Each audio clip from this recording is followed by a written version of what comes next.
Hello and welcome. Coming to you from the Bannered Mare, I'm Josh. And I'm John, and I'm polishing off some Argonian blood wine. Of course, I think in Scotland they just call it iron brew. I've heard that stuff's pretty strong.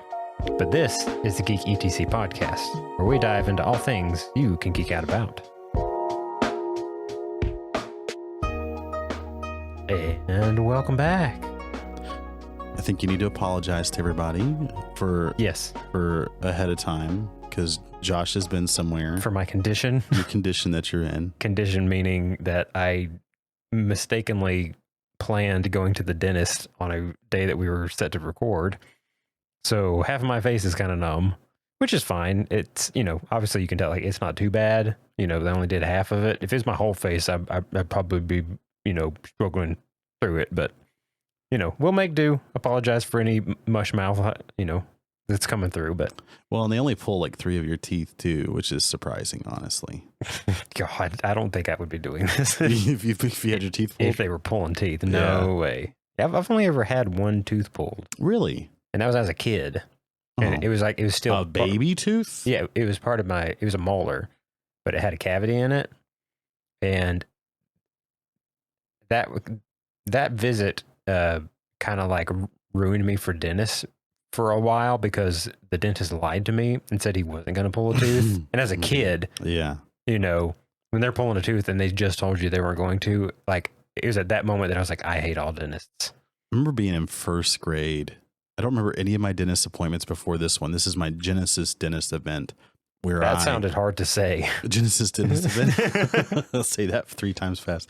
Your GDE. I remember going there. I don't know what procedure was being done, but I remember them giving me laughing gas. It's the only time I ever had laughing gas. I've had that once as well. Whoa. I didn't feel like it really did much to me. Well, buddy, it did to me, because I remember specifically, because I've never used any illicit narcotics in my life, right? I've drank alcohol occasionally. I'm a big fella, so it's not.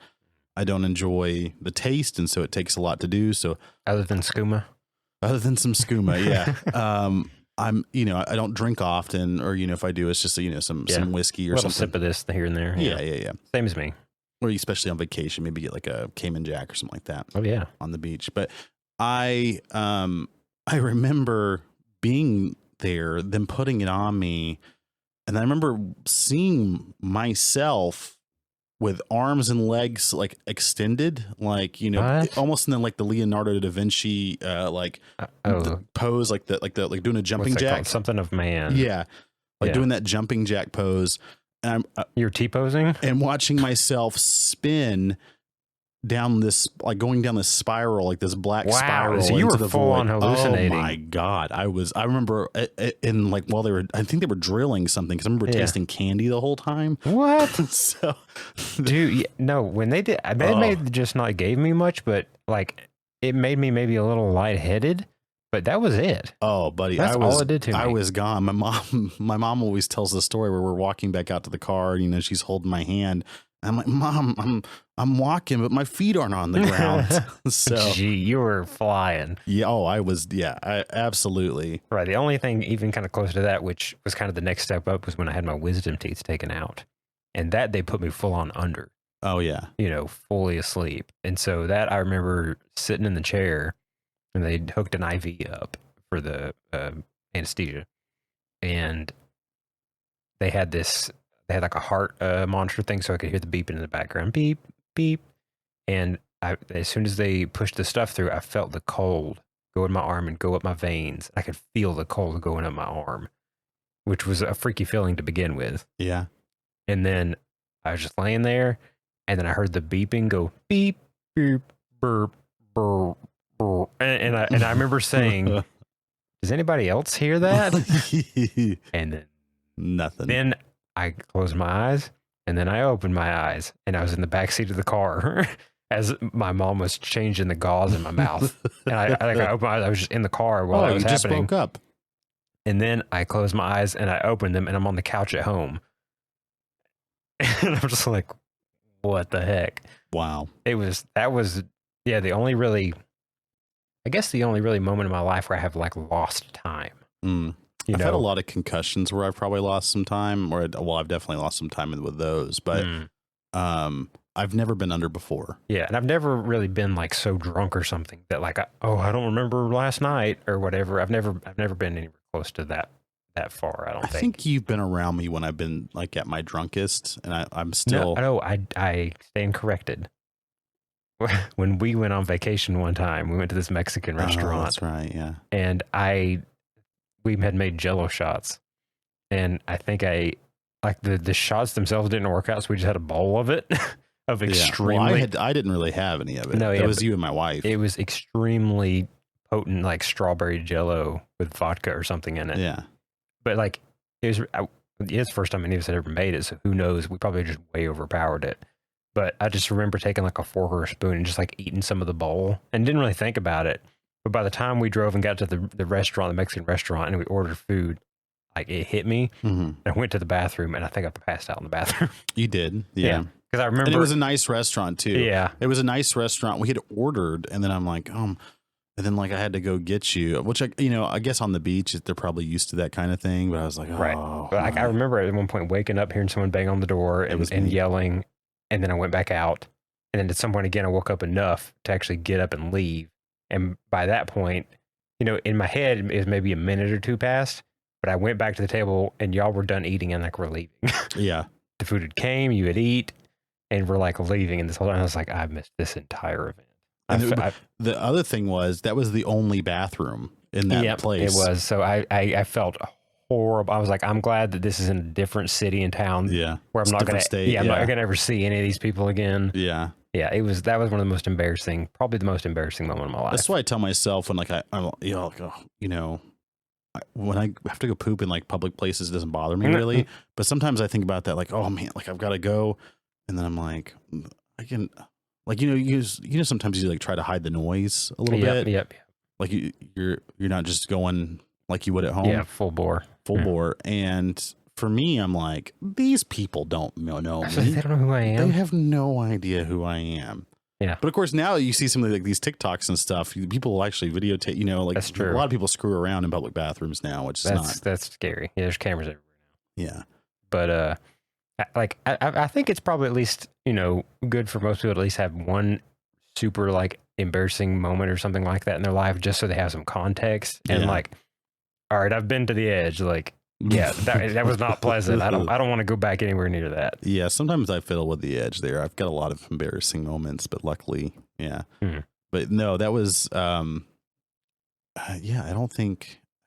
I think you've probably been around. There's probably one bachelor party that I went to that you weren't a part of. I heard the stories from that one.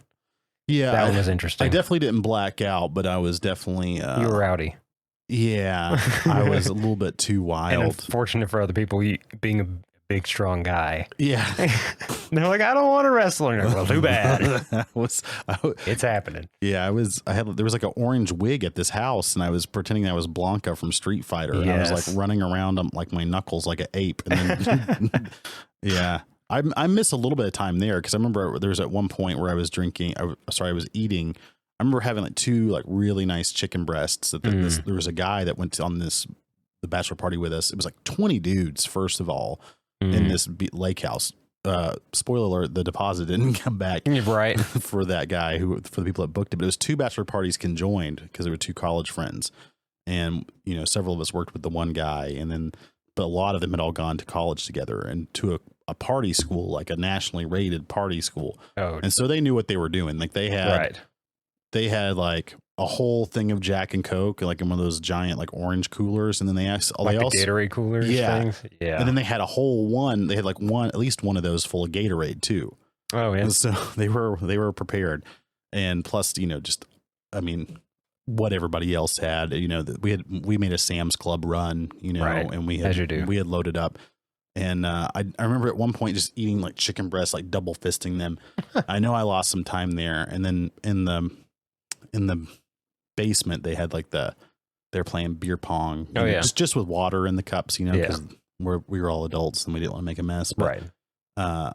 There was an orange wig down there for some reason. Just But see I'm the not- connection happen. You're like, well, I guess this is happening now. Yeah, I'm not the reason why I'm not the reason why there wasn't a security deposit coming back, but it was wild. Alrighty. But I will say this, if you guys ever want to have a drink with us or buy us a drink, Hey, there you go. easy way to do that. Is by joining the crew at our Patreon. Become a member of our fictional Starship Enterprise crew. I don't like Enterprise. I mean, I don't mean Enterprise as in Star Trek, but I guess that's kind of synonymous with that, isn't it? It is, yeah. Yeah. Our dreadnought. Oh, I like that. I like Yeah. a dreadnought. Yeah, big ol' ship. But our community we're building at patreon.com/geeketc podcast. You can join there for as little as $1 a month and help. If you find value in what we do, you can help support that and help grow us as a community and be able to fund this project that we're doing to bring you even more and better entertaining bits of content. Yeah, and we're going to have some exclusive content on the Patreon that that goes. We've got a lot of things in the works. Yeah, modeling behind the scenes right now. yeah. So- Like I think we're working on a Discord page with some certain roles set up. I think it'd be a fun place for geeks to come together where they can fight better together. Maybe even find gaming groups or whatever. And and maybe make some chat, friends and grow as a community and talk about some different geeky topics. Yeah, absolutely. So please join our Patreon. As little as $1 a month, like you said. This is $12 a year, and then go from there. Patreon.com/geeketc podcast, and thank you much.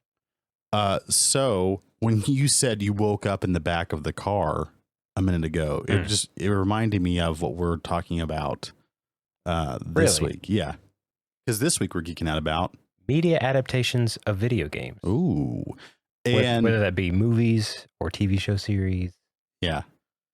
And this brought me into one of the things that you and I both really enjoy. One of the games that you and I both really enjoy that's not been adapted, as far as I know, in any form yet, including like anime or whatever. And that's the Elder Scrolls Skyrim. Oh, Skyrim. Because when you said you woke up in the backseat of the car after, it reminded me like, hey, you're finally awake. Hey, you're finally awake. Just like the classic. Where are you from, horse thief? Exactly. Pulling up to Helgen. Exactly. That's perfect. I think that would be like a really good series. Now, does the series have to start that way though? I feel like it kind of has to. It can't start another way. No, it has to start that way. It could be a different, scenario of someone not necessarily going to Helgen or doing this or that, but just a similar thing. Someone who's been captured in the back of a wagon, but I feel like you have to wake up in a wagon. You have I think you do it the whole time. It'd be funny is if they had like a false one, right? Because we never show how you're captured in the first place by the Empire, right? So I think it'd be funny if like it started out as you waking up in the wagon, like, hey, you're awake. And then you're like, yeah. And then whatever race they choose to be, the protagonist in the show. Which obviously should be one of the human races, like either Breton or Nord. Or what's the Hammerfell folks? Oh, the Red Guard? Red Guard. Yeah. It should be a human, I think, obviously, because I'm sure a Tabaxi or... No, Tabaxi. Oh my God. I don't fault someone for confusing fictional races between D&D and Skyrim. Khajiit. The cat people. The cat folk. The Khajiit or something like that. Because it would just get wonky with the costumes and stuff. And I think most people at least have one playthrough as a human, I'm sure. Of course. I think it'd be funny to show the capture of that. Like show the capture, like how you're getting captured and then... trying to cross the border. Yeah, exactly. And then we have that second one because everybody's expecting it the first time, like, hey, you're finally awake, and then it fades to light, and you're like, oh, this isn't the intro that I was expecting. Right. And then like within a scene, they get hit in the back of the head with a spear, and you're right back. And then you're right back, like, hey, you're finally awake. And then because it would be an epic for those who haven't played the video game, which most people in our generation, I think, have some playtime with it. I think that first thing where you have the dragon coming in and attacking Helgen, attacking a keep like that, and it would be people are running for cover and trying to just escape. I think it would be huge. Like I think people are like, oh wow, because so for me, I never really got to play The Last of Us I didn't either. Because it was more of a PlayStation thing. We never had any PlayStations. And so I'd watch playthroughs of it. But right now we're seeing this resurgence of like people like this, there was like kind of in the early 2000s where the people were coming out with a lot of video game adaptations movies, like, the Resident Evils and Max Paynes and those kind of things. But they weren't good. No, none of them were good. They didn't do well. And now we're with the way that our culture has moved with all the streaming services, the ability, like, and the money that's spent on those now. And as long as they're faithful adaptations, i.e. The Last of Us, right? It's like once they've seen that like one or two of them actually work, like The Witcher or some of these other things. Absolutely. Yeah, The Witcher as well. But like when they see that they work, then the investors and bigger companies, production companies are like, all right, we'll let you make The Last of Us and we'll actually put millions of dollars into it because we saw how well it seems to be doing. Exactly. And the same thing, like The Last of Us, I mean, I think I know there was some minor changes here and there, but from what I understand, a lot of people who played the game are like, I loved it. I loved every episode of it. And I enjoyed every episode of it. And I never played it. And then I would go back through and, for some of you that follow us on Instagram, I would try to or Twitter, like the three of you, I would, I would live tweet about it. Like, I live tweeted about the first one. And I would see these like IGN and other media companies posting side by side still shots of the game and the show, and how much alike it was. And, some people didn't like that Bella Ramsey was cast as Ellie. And I personally, I loved Bella Ramsey in Game of Thrones. She was like one of my favorite characters. Oh my God. Yeah. She was like Lady Mormont. She was like this little. So Josh hasn't really seen much Game of Thrones stuff. I haven't seen it. I remember watching the first episode at one of the old places you used to live along when it first came out. I watched like one or two episodes with you, and that's all I've ever seen.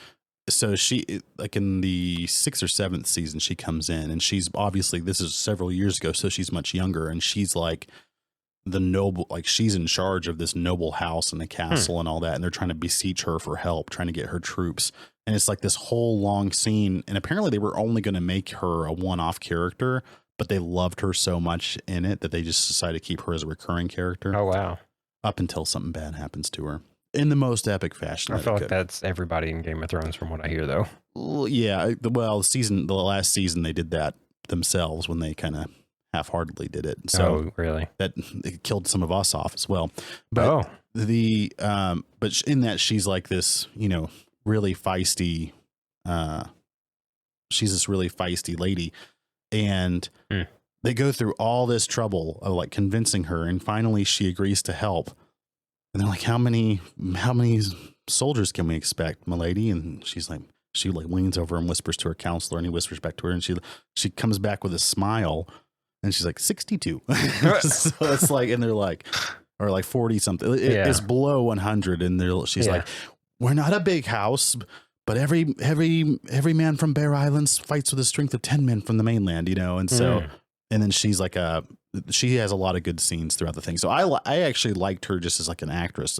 And from what I understand, a lot of people who weren't, for some reason, as one of the issues I think with some, like there are some people that just didn't like Bella Ramsey as an actor for sure, but then there were definitely people who were like, she's not attractive, but she's also a child. So who cares? You know what I'm saying? So that was also kind of a weird part with it. But I think The Last of Us did such a good job that it's opened up Pandora's box here. It's continuing to, like, in the same way that kind of, like I said, things like The Witcher and stuff, they have started to create this, second generation genre of video game adaptations into series and stuff that The Last of Us even further is just kind of pushing that snowball down the hill for things to pick up. I guess we may have the kind of 2 steps forward, 1 step back thing, because we also had that Halo series that we've mentioned before. Yuck. Yeah. Yeah, that was, again, I didn't see that either. I'm not a big TV person, but I've heard a lot about it and that it was horrible. Yeah. So it's kind of 2 steps forward, 1 step back. We're making incremental progress. And so I'm excited to see what things, would be coming in the future. And that's one of the things we're going to talk about is things we'd like to see. Well, and so, because I think part of what was helping us out as well is not just the fan base is, because the fan base has grown, because a lot of geek stuff is not gate kept, right? So now, our generation, the millennial generation, and then some of the, especially like Gen Z now, even if you're like a popular, quote unquote, popular kid or jock or whatever, they all still play video games, right? Gone are the days of like the classic 80s bully where he's like, you play Atari, right? I'm going to give you a wedgie.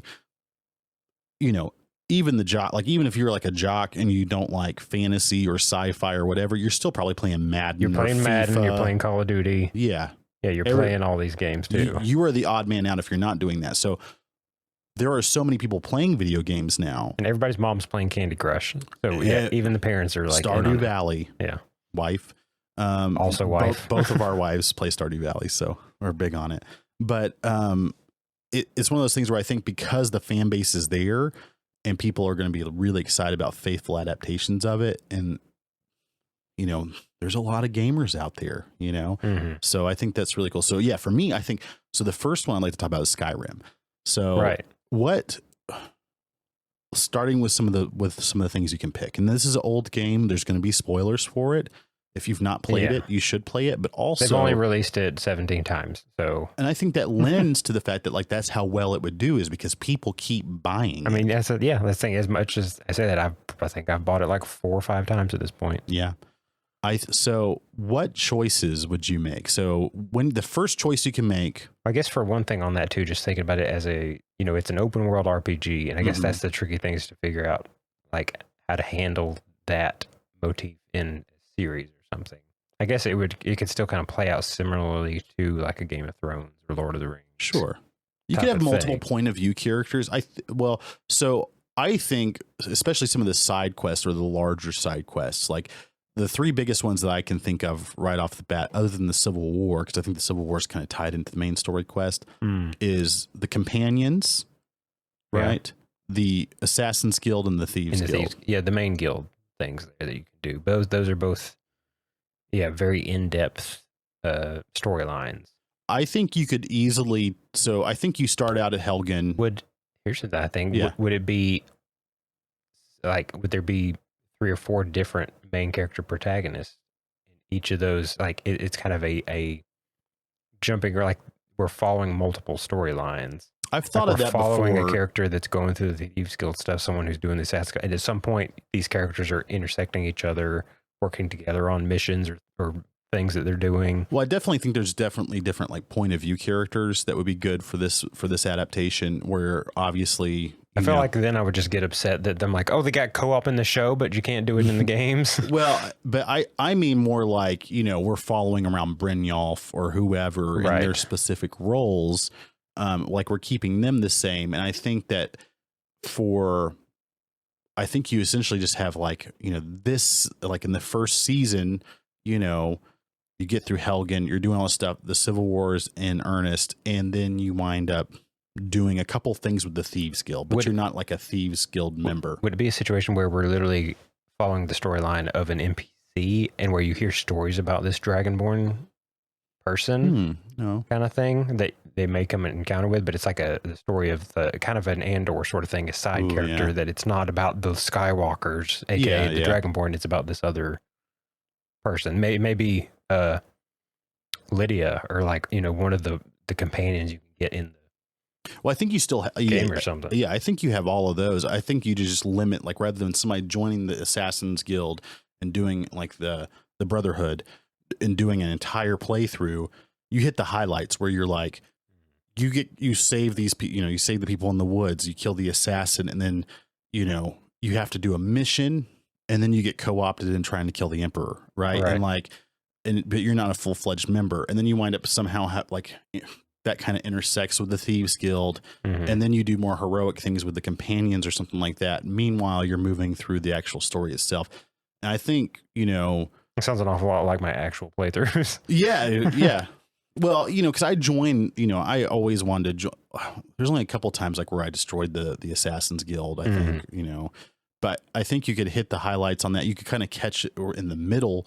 So you eliminate the first few missions of that, kind of get like the ending, and then just pick out the main story quest things from each of the different stuff. That could be cool. I think, and I would keep it to like a 3-season, 10-episode series, I think.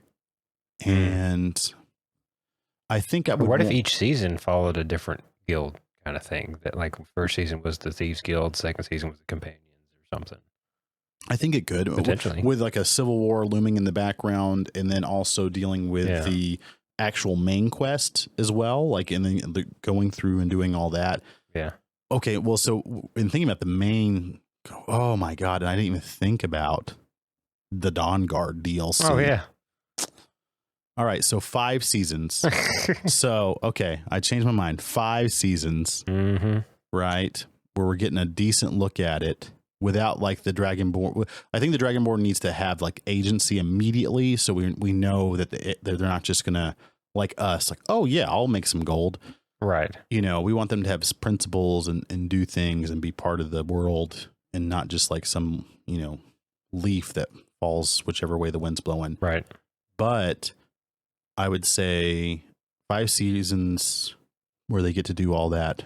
I think that could be cool. And I think, let's see, which streaming service do you think should do it? Not Disney. Well, definitely not Disney. No.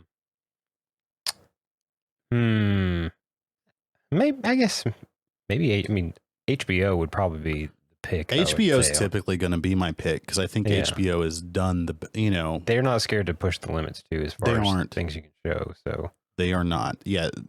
And I would say this, you know, for those who aren't familiar with, when we talk about series, we talk about these guys with, you know, the HBO showrunners and those folks. We got The Wire, The Sopranos, right? You've got Game of Thrones, The House of the Dragon, The Last of Us, True Detective.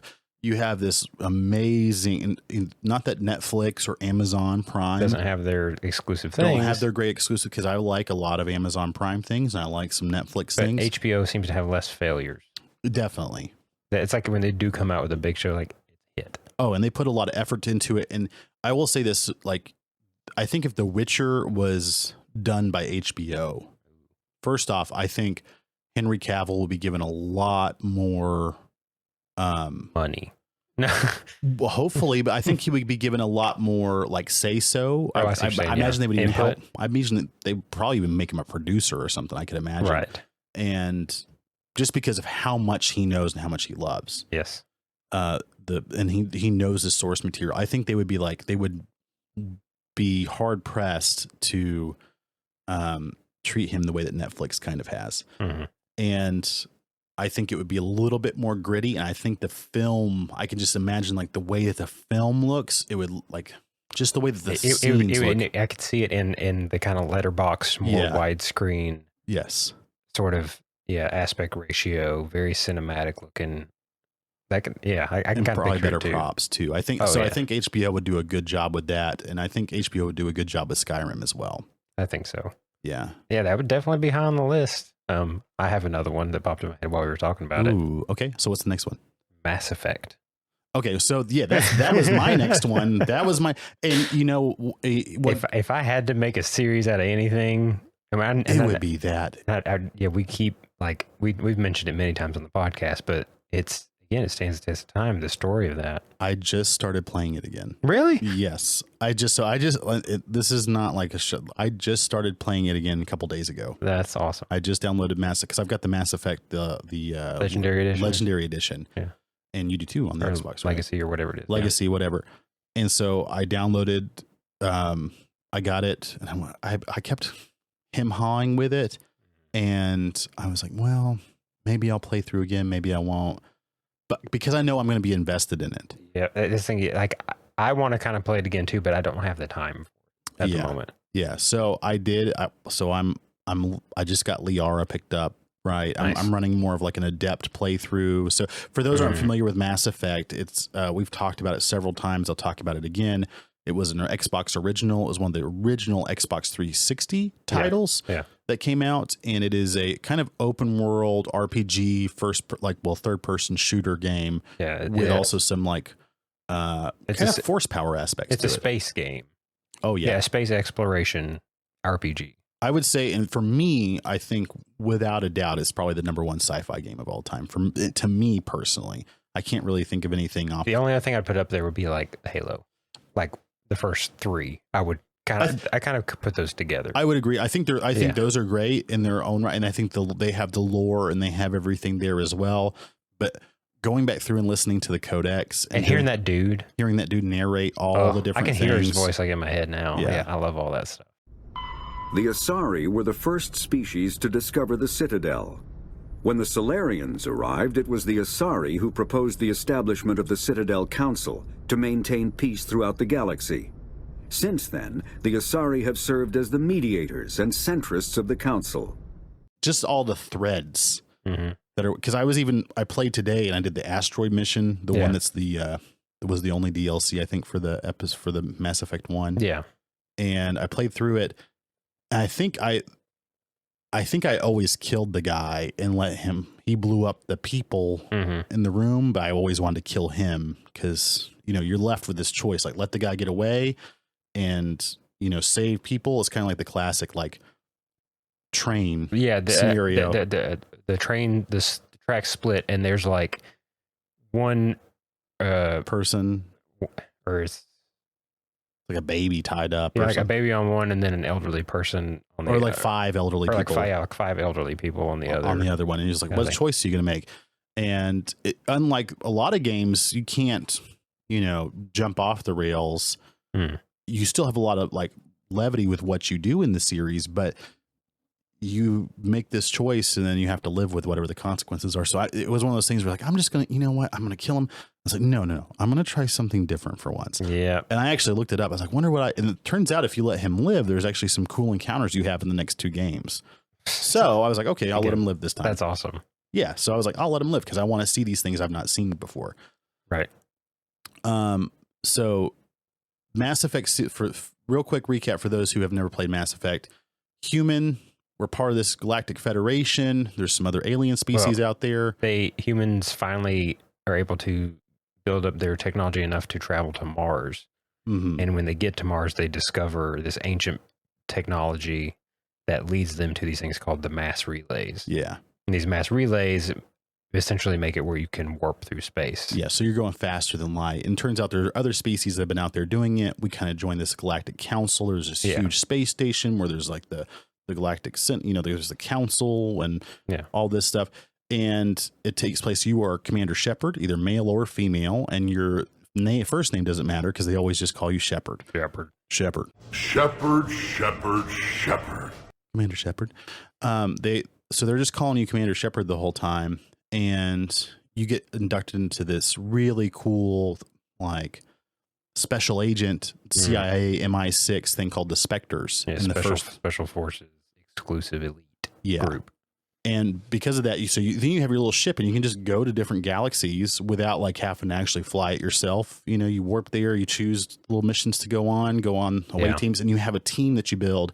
There's a lot of good, teamwork. There's a lot of story building. There's a lot of personal side quests for all of them as well. And I think the first one, how many seasons do you think it should be?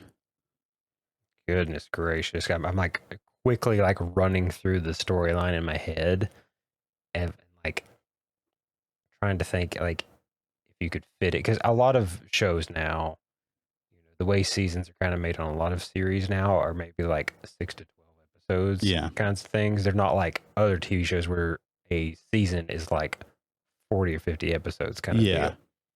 But these high production series are a few number of episodes. So I'm like, I don't know if they could cover all that. They could probably get through the main storyline in a season, but I wouldn't want them to just do the main storyline. I'd like for them to branch out and hit some of the other high notes. I would want a few side quests for sure. And I think they could do some of that like in the actual thing. I feel like they could almost do it in one season. I definitely think 2 seasons, you would get it fully fleshed out. I think 2 seasons with shorter episodes with shorter episode count, like an 8 episode count or something like that. And I think it would be. I feel like 2 seasons would be good for like this is just talking about the first game. Just the first game. Yeah. Because then that allows you you know, there's at least a couple episodes in the first season of them, you know, acquiring these companions Yeah. and these other parts of your ship crew and building that up and stuff. And then kind of, you got to have the moment where towards the end of the first season, you encounter, you know, the threat Saren and you lose kind of thing. Yep. So your first attempt fails, you lose. And so now you're left on this cliffhanger. Second season builds up, you rebuilding back up to go take them on again. So first question, if we were the directors and the producers and we had the power, they will not run out of ammunition. Yes, that's for sure. Yes, we will keep the Mass Effect 1 lore where we don't have to worry about ammunition in our guns. But would you go female shepherd or male shepherd? I feel like they were both so good. They were both so good. But it's probably like one of the most, like, you know, because like in the early it was probably one of the most, like everybody played a female shepherd. Well, I was going to say, and I feel like of the two, though, I feel like the male shepherd was more forgettable. Yeah. Like, I feel like female shepherd definitely kind of had more of a lasting stay in the hype around the game and everything. And Jen, I think her name's Jen, who played her the voice actor for that, did such a good job. You know, if they could find, I'm trying to think what actor. That was the next question I was going to say is what actor could fill those two roles for each of them. Well, so for the male shepherd, I don't even know, you know, because like the classic, you know, tall, dark, short, buzz cut, black hair that we see on the thing, you know, and for those that aren't aware, Mass Effect, you can change what your character looks like. There's a lot of like personal choice in it, you know, whatever race you know, whatever human race you want to be, eye colors, you know, I think I've got red eyes and a red mohawk in my new playthrough just because I'm just to go wacky, yeah, go differently. That makes sense. But I think for the male, I can't even think of one. I would say for the female shepherd, for FemShep, I'm thinking maybe Rachel McAdams. What did she play? She's been in a lot of stuff. She's definitely been in, you know, one of the, I really loved her character in season 2 of True Detective.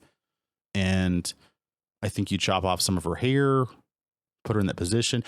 I will also say, even though Katie Sackhoff's, and this is not, I thought of that popped in my head, but and not to say like, just because I love her as a sci-fi actress and she's in so many different sci-fi series, you know, she's in The Last Ship. She's in, you know, Battlestar Galactica, The Mandalorian. She is a little bit older. Shepard's supposed to be a little bit younger of a person. So we love Katie Sackhoff, but get Keanu Reeves to play. Jeez, no, he can't do that. I love Keanu, but he couldn't. He doesn't have like the range. And like I'm trying to think like of like just all kinds of action type things. Like Tom Cruise is too old. Tom Cruise is too old and too short. Yeah, and too short. And like, he's already like connected with Scientology to the universe, right? You couldn't do. Like, I wouldn't like Jeremy Renner. No, absolutely not. I wouldn't like that. Man, it's hard. That is really hard. It's hard. I feel like Rachel McAdams would do a good job. Oh, for the female shepherd, I can picture her. I can picture them cutting her hair a little bit short, dyeing it black, and then, you know, having her, because she's kind of got like she'll have to do a little bit better weapons handling than she did in True Detective season 2. But I could see Michael Jai White. Ooh, okay. Possibly as a male. Michael Jai, he's too old though. But he still looks. I mean, he's still ripped, but he's too jacked, I think, because Commander Shepard's not that jacked. I mean, but if you put him in that armor, you know, I feel like he'd be able to like. He looked more like a Halo Spartan. I mean, he would make a good Halo Spartan. He would too, make a good Halo Spartan. Yeah. All right, fine. We get Steven Seagal to do it. Michael B. Jordan. I would rather go by Michael B. Jordan, somebody with a little bit smaller frame than I could see that possibly. Yeah. Oh, he's still pretty jacked too, but he's a little. He's got a smaller frame. Like Michael Jai White's got those huge. His shoulders are super broad. Yeah, and he's older. He's a monster. But yeah. That Michael B. Jordan, that could. I wouldn't hate that. Yeah, I wouldn't hate that at all. And he's a great actor, so that would be like an easy. I think I would say Rachel McAdams for female Shepard. We're saying Michael B. Jordan for male Shepard, and I think 6 seasons, two per game. You know, is easy. Because especially like the second and third one, we get so many extra characters because we get way larger crews, right? And we're invested in all of them, and there's way more things to do in both of those. Like there's that one, I don't even remember what her name is. I just know I liked her. The girl, it was one of the DLCs that you got where you have to go to that party and break into the vault, and you get like a suit on, and you're like this beautiful. It's kind of like it feels like a Hitman mission, but right. Forgot about that. But her, like there's so many different characters to add on to that. Thane, everybody loves Thane. That would be him. I mean, him and like Garrus. I'm trying to think. I might have to think on that one for a while. Yeah, I feel like they could because I feel like they have such particular personalities. You'd have to find the right person to play them. Yeah, any of the characters in there, they're all they're all very have such characters about them. Oh yeah, that they like you hear their voices or just the way they talk. Like what is the Solarian doctor? Dr. Morden. Yeah, like same kind of thing. He has such a specific personality and stuff. Yeah, they're because every character in that game is phenomenal. I would say, and who would our love interest be? Well, here's the thing: we're also assuming that these are all live action shows. I would prefer them to be live action, kind of. I mean, I think anime is just a very high end, like Blur Studios level, like animated movie or show. I've seen it in that way though. I've already seen it animated. And I think it would just, if it looked fresh or whatever, it would just be the kind of more of the same. I think it'd be more unique to see. And I'm going to suggest with practical makeup and effects for the aliens and stuff, like Star Wars-esque. Better than Mandalorian practical effects. But yeah, I would say absolutely. You could do the Turians and then Erdnot, like you could do the Krogan would be hard to. I think you could do it. I think you could do it easily enough. We'll get Eddie Hall to play your Krogan. Yeah, exactly. Oh my God, Erdnot Rex right there. Yeah. I would half Thor. Yeah, Just get a couple of those guys to be part just of a bunch tribe. of the Icelandic. Yeah, just a bunch of the Icelandic and like American and British power lifters, and they'll be they can play the Krogan. When they visit Tuchanka, Martin the Krogan Ford. homeworld. Yeah, they just like all of these giant things. Yeah, I would say I think Amazon does this one. And the only reason why I say that is because I feel like Amazon has, not that HBO hasn't, but I've seen Amazon. Like they've done like The Boys, like a very kind of superhero sort of deal. They've done The Boys and The Expanse, which is right. is a phenomenal sci-fi just thinking series. on space themed things. You're right. Yeah, Expanse on there. Because I think they would get it. Hopefully they would get it right. And I really want to see, like the weapon play, and I want to see the biotics in action. I think whoever plays Commander Shepard would need to have like a little bit of engineering, a little bit of biotics, and then definitely some good combat stuff. They'd have to be a mixed class. They would definitely have to be a mixed class because I want to be able to see them throw somebody in the air and zip them away. If they're on the outside of a spaceship in space. Yeah, exactly. And I also want to see them, shoot well and, but also be able to kind of hack things. Right. Who would our love interest be? Oh, not Caden. No, because he died in the first one. If you choose him, he died in the first one. I think for everybody, he dies in the first one. I might let him live this time. We'll see. We'll see. Maybe I should post an Instagram poll. I'll do like an Instagram poll and be like, who what if I did that for every choice in the game? Oh my gosh. But then you might be, waiting. Yeah, true. Yeah. I would say, for me, I gotta choose Liara. I think she's the classic alien to go with. They could definitely throw some drama and some like some issues in the thing of having kind of a pull between that and Tali Zor. Oh yeah. Yeah, have some kind of like tug of war kind of deal or something going on just to add drama to the show. That would be interesting. Yeah, there definitely could be some drama there. Yeah. Well, especially since both of them don't even, they're on your crew, but they're not really on your crew in Mass Effect 2. Right. Because they can both be love and I think can Tully Voss Normandy be she can be love interest in number one. She can't in one, I don't think, but I think she could in like the next one. Yeah, so man, it's just such a good game series, man. All the choices you can make. Yeah, and just like even more lore building that they could throw in there would be like awesome. So yeah, like Mass Effect would probably be my first choice. Like at some point I probably would have said Halo, but having seen, the attempts at it, some of the fan made things were not half bad. Some of the fan made things were really good. In all honesty, I think a network that could capitalize on Paramount Plus and Paramount, like their failure with the Halo series, would be like an ODST adaptation that leads into another. I guess if we're done with that one, yeah, I think Mass Effect. Yeah, so that's we both agree Mass Effect would be awesome. Mass Effect would be great. One that I initially thought of would be cool was Splinter Cell. Okay, I think that could make for that. There's something there to potentially could be make for an intriguing spy series. People love spy things, kind of like 24 or something. Kind of. Well, even you got your Jason Bournes, you got those kind of series. I feel like that's what it'd be more like, But I'm thinking about it more. Like I'm almost afraid, like because it is one of these most stealth heavy games there is. Like I feel like it wouldn't really do it justice if there wasn't a lot of sneaky stealth, and that might make the show too slow. I don't think so. I think seeing even like him being like MacGyver-y and doing things. Well, and if his whole thing is not being seen in the shadows, but we see him all the time, it might. I don't know.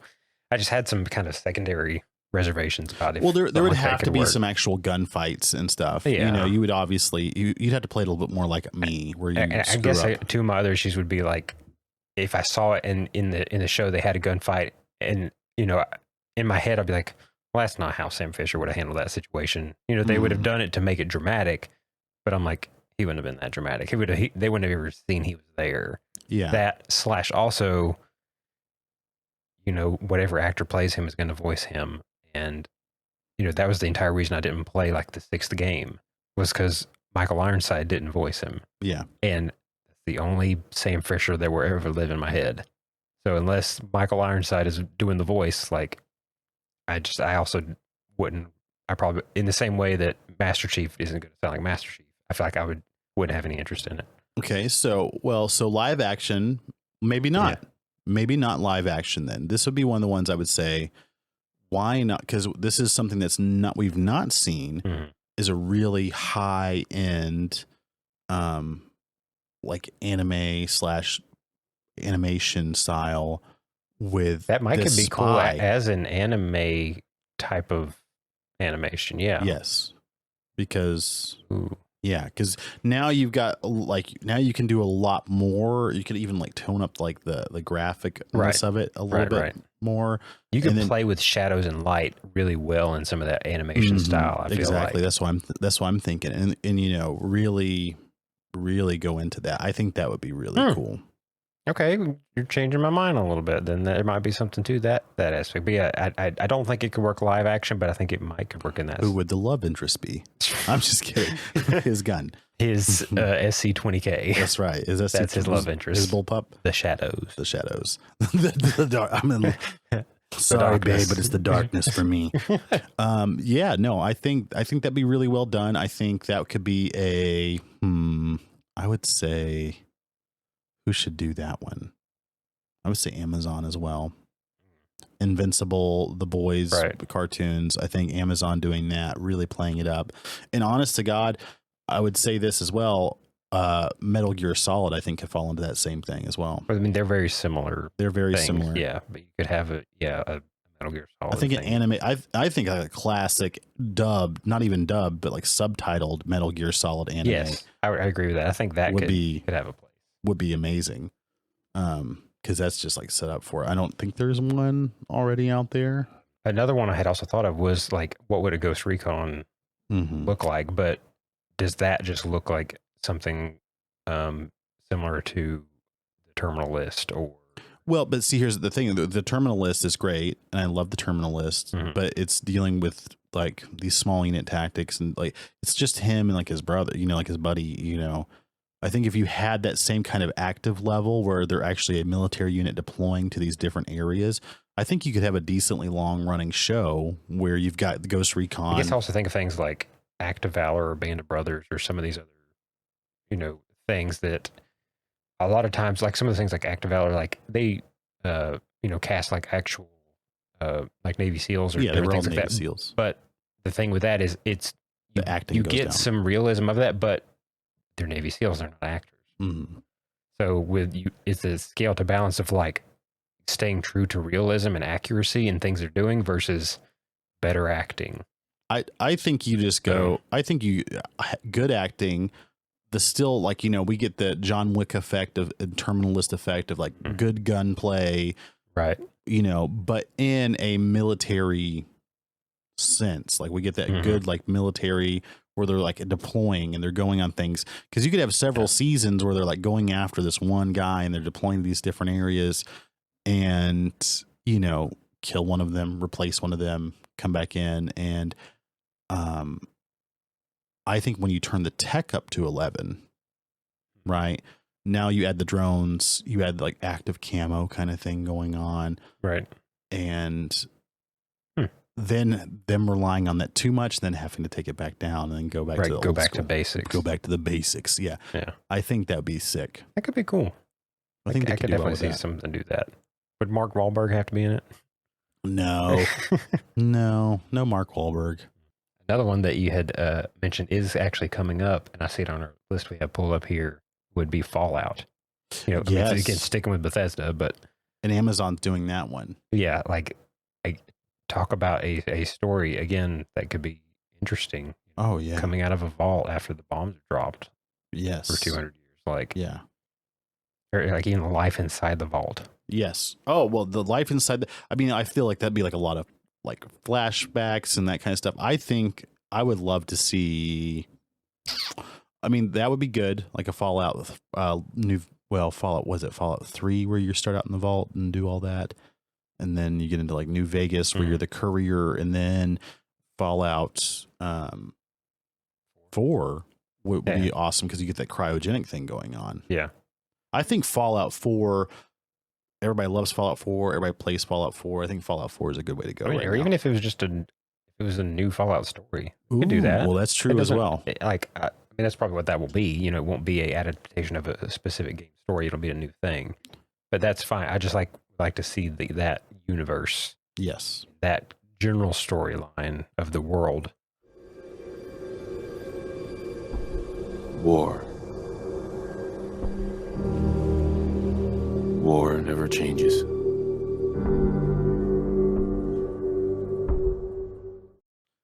I think that would be the way to go. I want to see some backstory. I want to see it'd be cool if people is like, as you were going in this, because this series is already coming out. So this is kind of like just us ad-libbing onto like maybe our expectations, but I would love to see, as like this Fallout person, whoever the character is, as they're moving around and they come across things from before that we like, when they pick up something or they move something, we see a flashback to that thing before the bombs dropped. Oh, right. Like he picks up a pistol and then we see like what that pistol did beforehand, or he picks up a picture frame and we see this like just a short scene. A platinum chip. Yes, exactly. Yeah. It'd be cool. Yeah. Because having it, there's a lot of factions to side with, but I would love to see the Brotherhood of Steel. Yeah, that would be an entire episode or two interacting with the Brotherhood of Steel. Even like one season, probably. Like dealing with them, and then like the overarching. They're there, and gosh, yeah, that's going to be a killer one. I hope so, and hopefully, there's a lot of really good props out there. Shout out to Instagram, Mrs. Fallout. Have you ever seen her? Probably. We follow her, and she's fantastic. She does all these different, she's very big on Fallout, and she just does like a lot of costume stuff. She does a lot of like prop stuff. Like, she'll have sugar bombs or like, perfectly preserved pie. She's got her little Pip Boy on. I love watching her content. And when I see it, I'm like, oh man, a Fallout series looks great. Right. That one would be cool. I would like that. Very cool. Another one I see on the list here. Are you done with that one? Yeah. Another one I saw on the list here that it is apparently upcoming, but I think would be cool is Assassin's Creed too. Well, and we have one before. So there is a movie with Michael Fassbender. Right. But it's not. Like the Prince of Persia movie. Yeah. We don't talk about it. I like Michael Fassbender as an actor. I really do. I think that's more of like a writing issue or whatever. I think it's, people were like, let's just put it out there for these gamers. They didn't realize, people don't realize the love and devotion and the time, you know, a whole series, right? If we talk Game of Thrones, the entire series probably lasts, I mean, there's 8 seasons, most of them are over an hour, you know. And games like Assassin's Creed, they're, you know, hundreds of hours. That's what I'm saying. Yeah. They are hundreds of hours that people are putting into time. So even if you're a fan of a series and you watch it through all the way once, that's only like 80 something hours, 90 something hours. And then, if you're an Assassin's Creed player who plays it multiple playthroughs, we're talking a couple hundred hours or more per, you know. I mean, and obviously, you know, the TV show doesn't have to consist of tons of side quests and all this stuff, but just getting another story or instance of these pieces of Eden. Yes. And getting more lore to that, more story behind that, another descendant of Desmond. Another DNA line. My goodness. Well, so this is an upcoming one, but hey, let's theory craft here. What about every season being a different one? Now, this is one where I can see there being a different POV character every single time. Exactly. Yeah, in a different timeline, a different environment, different country, you know, just like the games are. Oh, yeah. And they could hit on some of these other places that people have wanted games on, but they haven't made them. I mean, still holding out for a feudal Japan Assassin's Creed. I think it's coming, is it not? Well, the next one is back to the Middle East. Is it really? So I've seen something that they're actually working on a feudal Japan one. So I think they had a 2D side scrolling one. That was like a Game Boy or something. Yeah, but I think I'm pretty sure I know there's one coming back out to the Middle East. That's the latest I've heard is just this news one coming out, but there might be something out there I don't know about. From what I understand, the new one might have. If anybody out there has any information, send it to us. It is out there, I'm pretty sure. So I'm pretty sure the next one has. I mean, just that way I don't have to bother looking it up. They can just send it to me. Just send it to him directly. His phone number is A28.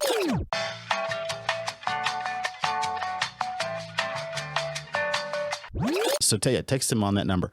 But no, it is coming out because it's going to be Assassin's Creed Codename Red. And it's going to have 2 protagonists, and they're going to be like, one's going to be a samurai and one's going to be a ninja. And I think they're kind of riding that Ghost of Tsushima.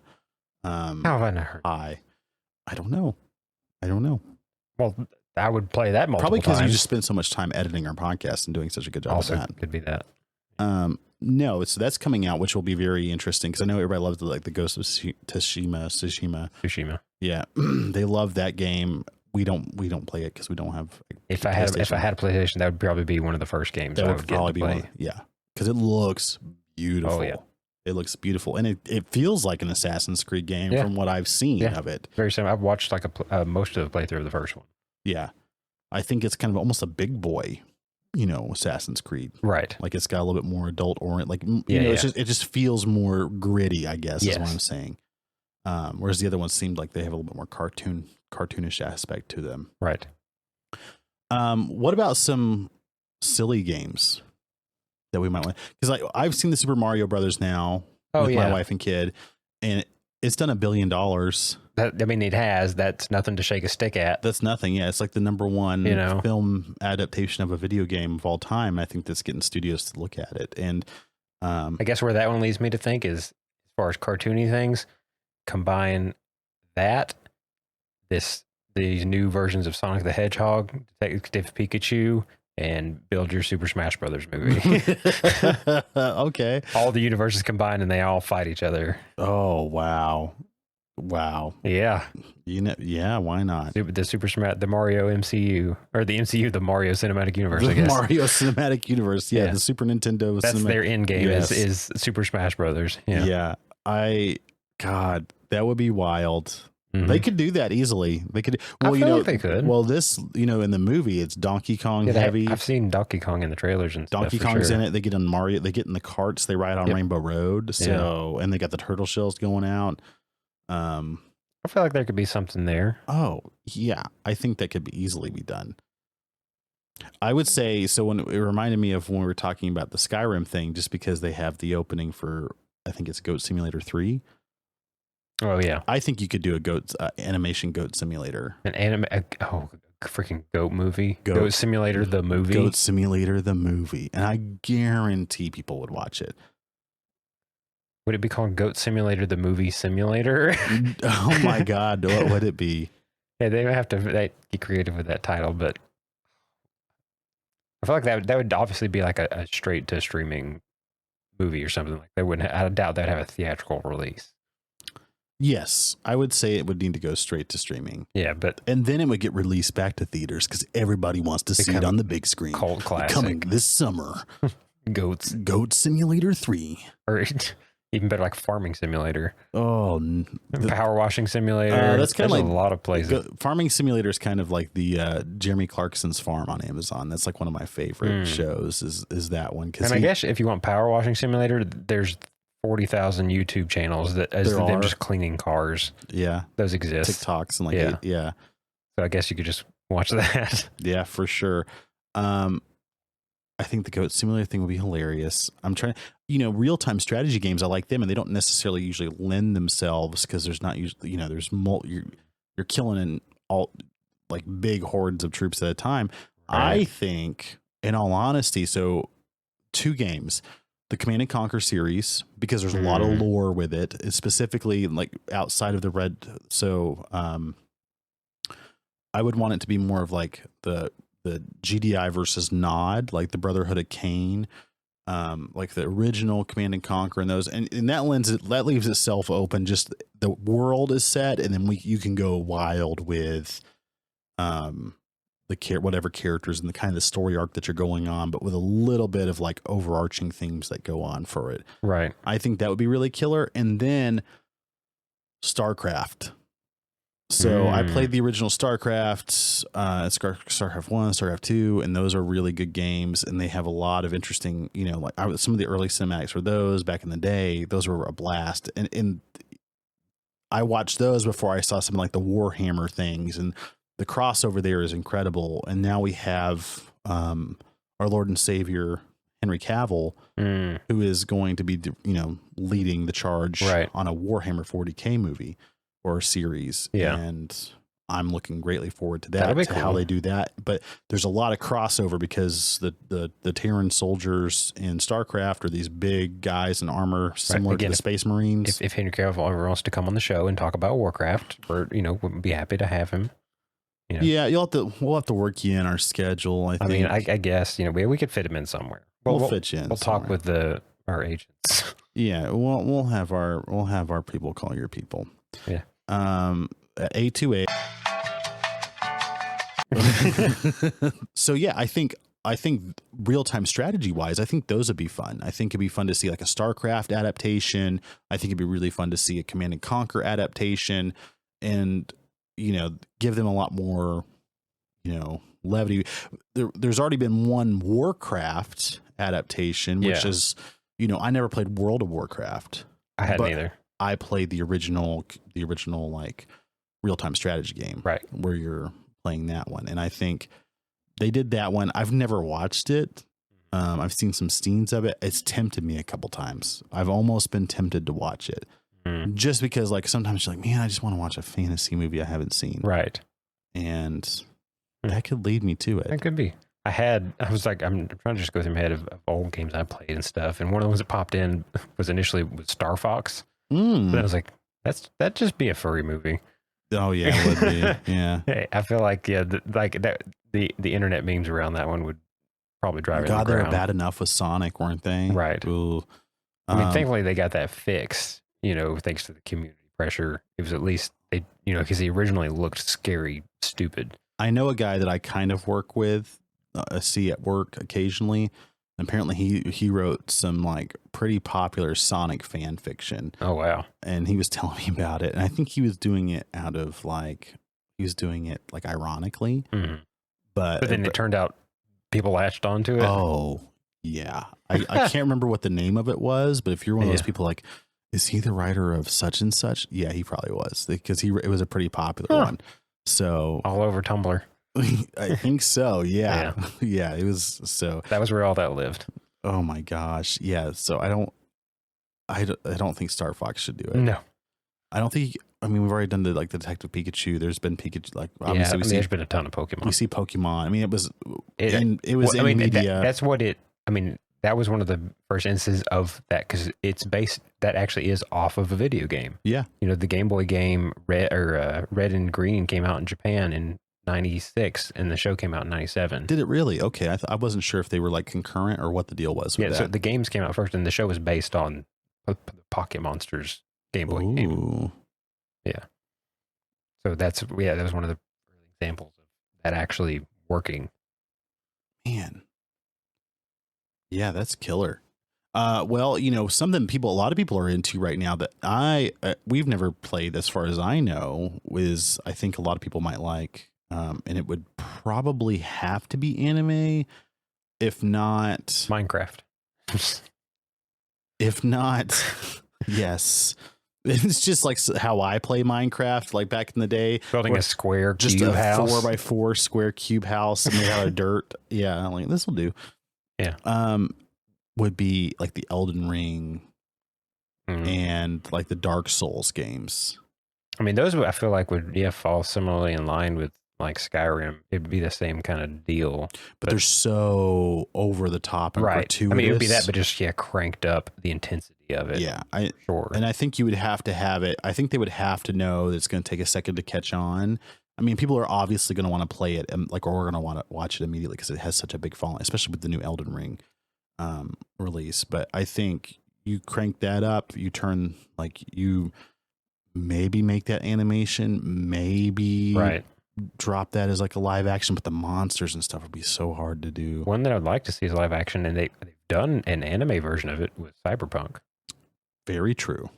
That could be Red Dead. Well, that's where I was going to go to next. So some of these open, all these are, a lot of these are so many open world things. I guess just because they have awesome stories. Well, they have awesome stories, and they are typically the characters that we connect with the most because we've actually given some life to them. That, and then often most open world games are, like we said, multi-100-hour games. Mm-hmm. So you're spending multi-hundreds of hours with these characters, and you get to know them. You grow close to them. Yep. I would say the entire Red Dead series. I think Red Dead Revolver.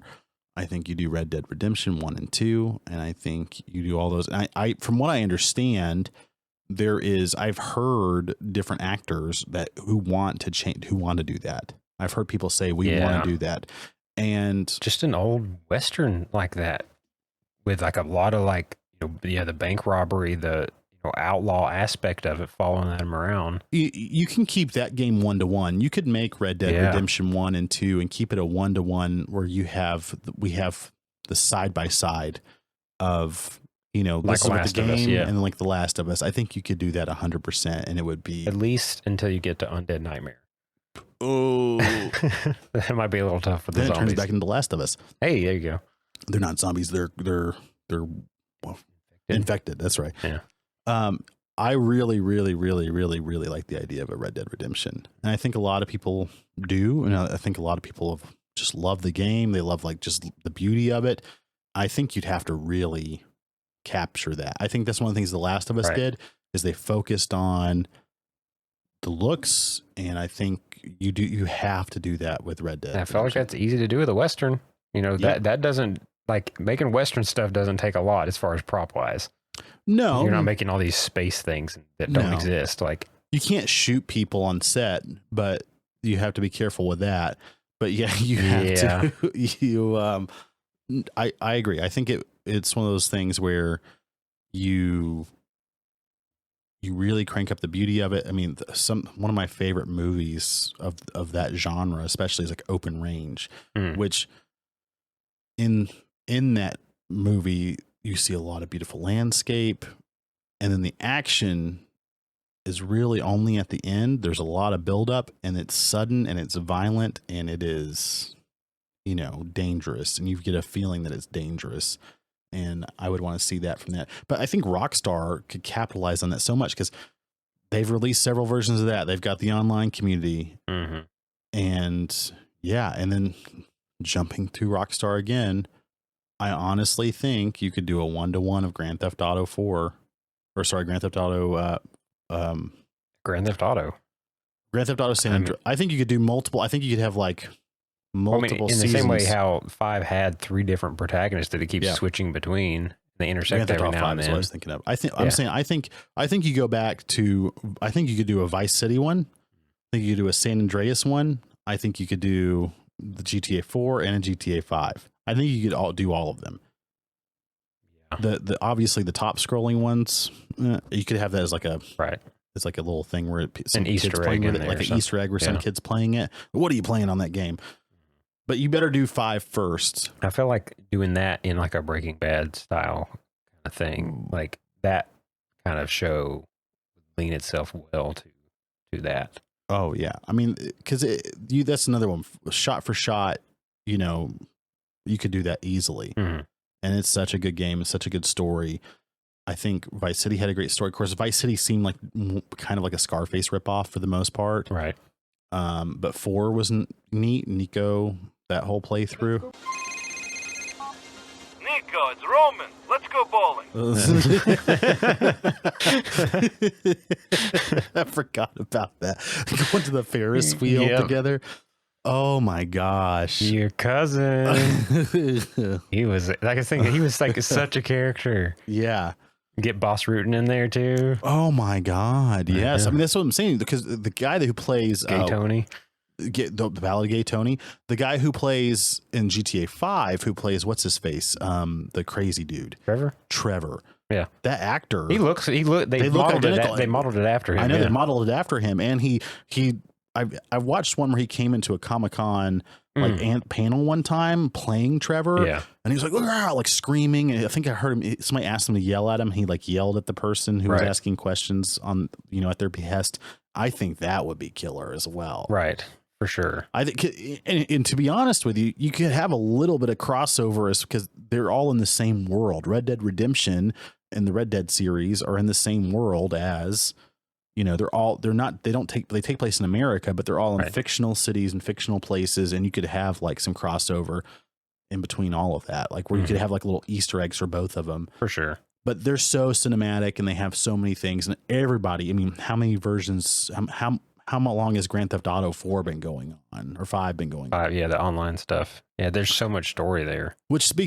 And like even just the heists aspect of that would be awesome to watch. I'm talking to our Rockstar executives right now. Yes, we know they're listening out there. We know they're listening to us right now. Yeah, James T. Rockstar. James T.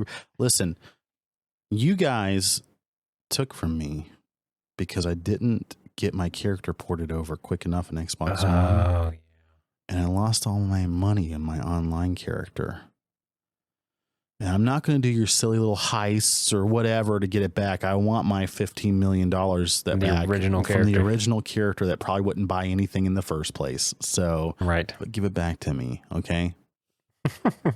Good luck with that. Yeah, remember the early online days for that? That was wild. Oh yeah, I mean, we played a good bit of early GTA Online, and again, like you said, it's still going strong, and they've expanded on it so much. Like, what I've even been a little interested in, like maybe checking out, is they have those entire RP servers.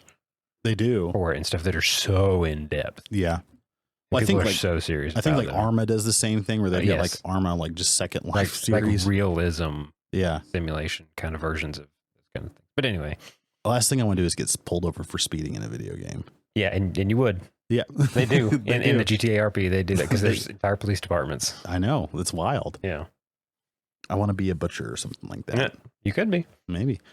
I think Rockstar is another good place to go. I can't think of like any. Obviously, I think there's some actual live action actors. It's the guy who plays.